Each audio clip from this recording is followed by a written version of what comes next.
इस मूवी की शुरुआत होती है अमिताभ बच्चन की वॉइस से, जहां अमिताभ बच्चन एक स्टोरी सुनाते हैं जिसके अकॉर्डिंग बहुत साल पहले पृथ्वी पर बहुत सारे ऋषि मुनि हुआ करते थे, जिन्होंने कई सालों तक तपस्या करी और तपस्या के रूप में उन्हें काफ़ी सारी शक्तियाँ अलग अलग अस्त्रों के रूप में मिली। और इन अस्त्रों में जो सबसे बड़ा अस्त्र था उसका नाम था ब्रह्मास्त्र। ब्रह्मास्त्र सबसे ज़्यादा शक्तिशाली अस्त्र था। बाकी लोगों के पास जो अस्त्र थे वह इससे थोड़े छोटे थे। जिन जिन लोगों के पास अस्त्र थे उन लोगों ने अपना एक ग्रुप बनाया जिसका नाम रखा गया ब्रह्मांश। सदियों तक ये अस्त्र उन लोगों के पास ट्रांसफर होते रहे जो इनकी रक्षा कर सके।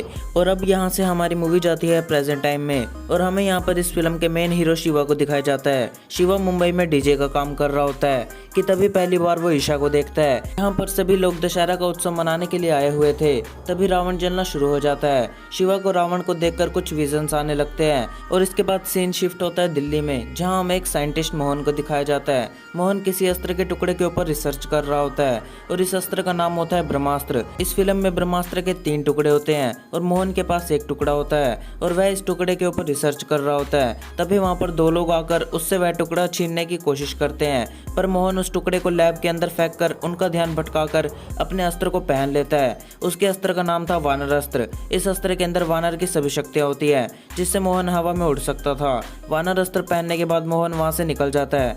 थोड़ी देर बाद मोहन जब अपनी लैब में वापस आता है और तब तक वो आदमी वहाँ से जा चुके थे। जब मोहन लैब के अंदर से उस टुकड़े को निकालता है तभी वहाँ पर जुनून आती है। जुनून यहाँ पर इन सभी में सबसे ज़्यादा पावरफुल होती है और उसका मिशन होता है इन तीनों टुकड़ों को हासिल करना। और वह ऐसा क्यों कर रही है हमें इसका पता आगे चलेगा।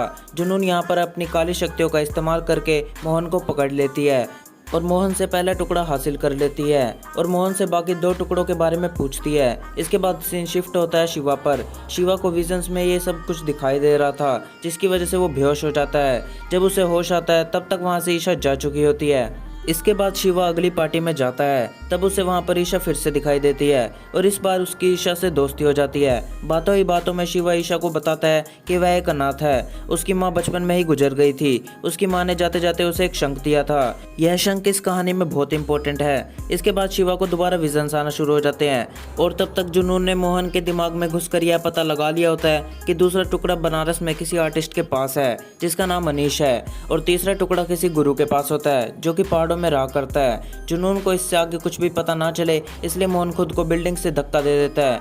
शिवा को ये सारी बातें अपने आप ही पता चल जाती थी तो वह इसके बारे में ईशा से बात करता है। और शिवा जब मोहन के बारे में सुबह न्यूज़पेपर में पढ़ता है कि मोहन ने सुसाइड कर लिया है जैसे कि शिवा ने अपने सपने में देखा होता है, यह देखने के बाद शिवा को यह कंफर्म हो जाता है कि वह कहीं ना कहीं इन सबसे जुड़ा हुआ है। इसलिए वह दोनों बनारस में अनीश से मिलने के लिए चले जाते हैं। जब वह लोग बनारस पहुंचते हैं तो वह दोनों एक नाव में बैठे होते हैं, तभी शिवा के आसपास आग लग जाती है। यह देखकर ईशा बहुत ज़्यादा डर जाती है तो शिवा उसे बताता है कि आग से मेरा पुराना रिश्ता है, आग मुझे कभी नहीं जलाती। यह सारी बातें सुनकर ईशा हैरान हो जाती है। इसके बाद ये दोनों अनीश को बचाने के लिए उसके पास चले जाते हैं। तभी हम देखते हैं कि कोई आदमी पहले से अनीश की बालकनी में छुपा होता है और इस आदमी के पास मोहन का वानर अस्त्र भी था। जब वह लोग अनीश को यह बताने वाले होते हैं कि कोई तुम्हारे ऊपर हमला करने वाला है कि तभी पीछे से कुछ लोग आ जाते हैं और उन लोगों पर हमला कर देते हैं और गोलियां चलाने लगते हैं, जिससे एक गोली अनीश को भी लग जाती है। अनीश के पास भी एक अस्त्र था जिसका नाम था नंदी अस्त्र, जिसकी मदद से वो जमीन में खोल कर देता है। ऐसा ही आपने डॉक्टर स्ट्रेंज को करते हुए देखा होगा।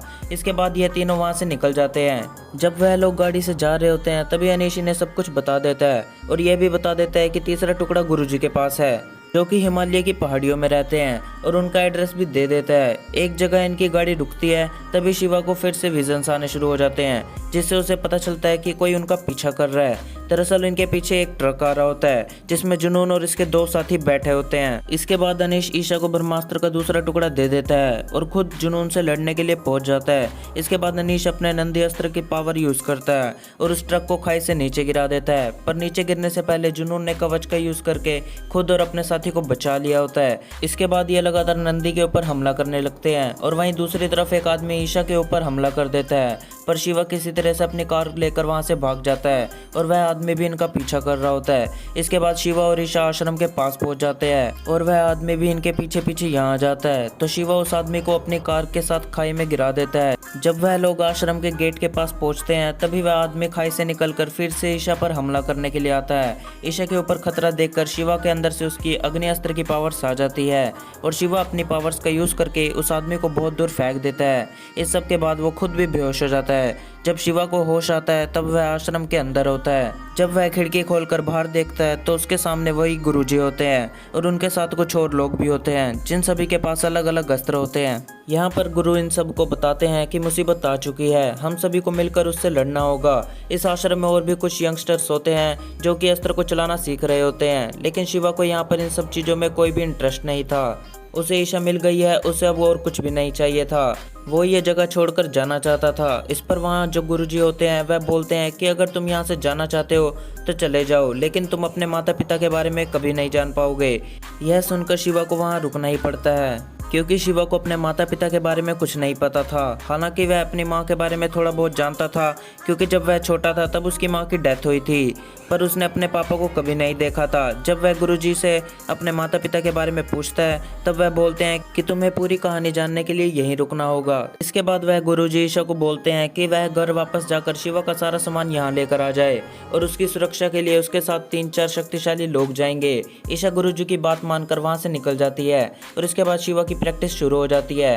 पर यहाँ पर एक सबसे बड़ी प्रॉब्लम यह होती है कि शिवा अपनी मर्जी से आग नहीं बना पाता। मतलब जब ईशा उसके पास होती है तभी वह अपनी पावर्स को यूज कर पाता है। जब रात में शिवा सो रहा होता है तभी उसे अपने सपने में दिखाई देता है कि कोई ईशा के ऊपर हमला करने वाला है और उस आदमी के पास वही नंदी अस्त्र होता है। पर तभी गुरुजी के 3 आदमी जो ईशा के साथ गए होते हैं वह उसे बचा लेते हैं, पर इसके बाद भी ईशा को थोड़ी बहुत चोट लग गई होती है। यह देखने के बाद शिवा बहुत ज्यादा घबरा जाता है और अपने आप ही उसकी शक्तियां जागृत हो जाती है, पर वह अभी भी अपनी शक्तियों का इस्तेमाल पूरी तरह से नहीं कर पाता। उसे अपनी आग को बढ़ाने के लिए चिंगारी चाहिए होती है, इसलिए गुरुजी उसे एक लाइटर देते हैं जिससे वह शुरू में अपनी आग को बढ़ा सके। वहीं दूसरी तरफ हम जुनून को देखते हैं जो कि अब बहुत ज़्यादा गुस्से में थी। उसने एक गांव के सभी लोगों को अपने वश में कर लिया था और एक बहुत बड़ी सेना तैयार कर ली थी। इसके बाद जुनून ने अपने एक आदमी को गुरुजी के आश्रम में शिवा पर हमला करने के लिए भेज दिया। इससे गुरुजी समझ जाते हैं कि जुनून उनके आश्रम के आसपास ही है और इसके बाद गुरुजी शिवा को उसके माता पिता की कहानी बताते हैं कि उसकी माता का नाम अमृता था और पिता का नाम देव था। उसकी माँ के पास पानी की शक्तियाँ थी और उसके पिता के पास आग की शक्तियाँ थी। 30 साल पहले ये दोनों एक ही आश्रम में रहा करते थे।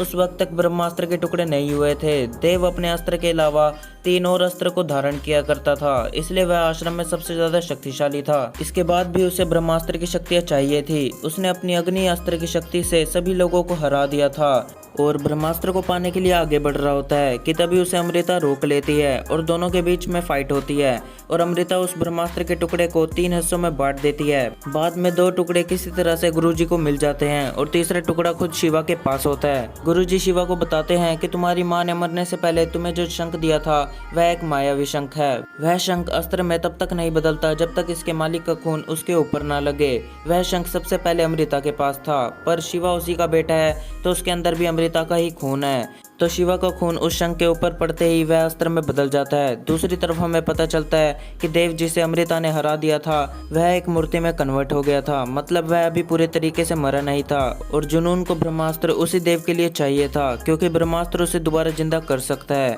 और जब जुनून को भी उस आश्रम का पता चल गया होता है तो वो अपने आर्मी के साथ आश्रम में हमला करने के लिए पहुंच जाती है और वो वहां जाकर एक एक करके सभी लोगों को बंदी बना लेती है। और अब जुनून के पास 2 टुकड़े आ चुके होते हैं तभी वहां पर शिवा आ जाता है और तीसरे टुकड़े के साथ जुनून से लड़ने लगता है। शिवा को देखकर जुनून को झटका लगता है कि कोई और भी है जो उसके देव के अलावा अग्नि को कंट्रोल कर सकता है। इसके बाद इन दोनों के बीच खतरनाक फाइट होती है और शिवा जुनून पर भारी पड़ने लगता है, जिससे जुनून को पता लगता है कि आग से शिवा को नहीं हराया जा सकता।